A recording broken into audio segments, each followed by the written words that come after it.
Hello, welcome back to another merchandise review from White Album 2. Today we're looking at a piece of merch which is rarer in the West than it is in Japan, and that is a telephone card. Telephone cards are used to make calls at payphones, which surprisingly are still very common in Japan as of 2021. So, this is an example of a telephone card. It's slightly thicker than paper, but it's not quite plastic. And we have Kazusa Touma on the cover here. This is one of the nicer telephone cards in my opinion. I think the art is really well done. It's a full body.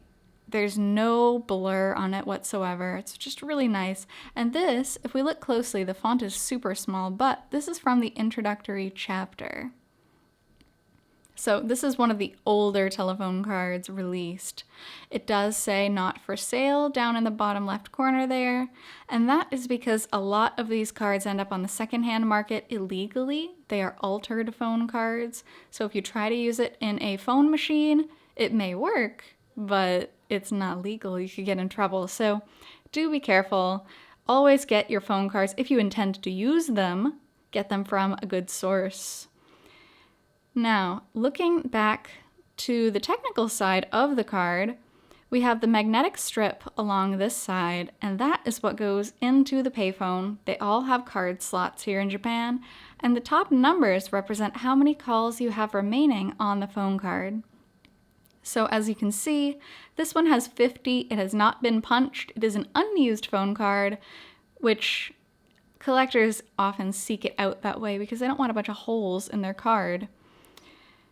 And that's about it. This is by NTT. They are one of the major phone and internet carriers through Japan. And that's what a phone card is. So collectors often try to complete the sets of phone cards because there are a lot fewer than there are trading cards. And also the value of these tend to skyrocket. So whenever there's new characters or new game art of phone cards available, people go crazy. They'll line up for it. They'll get it immediately. They save it for a few years, and then their investment, is 10 times more than it was originally. So if you find one of these at a good price, I do recommend getting it. So thank you so much for joining me on this merchandise review from White Album 2, and I will have more merch reviews to you in the future. So until then, I hope you take care. See you!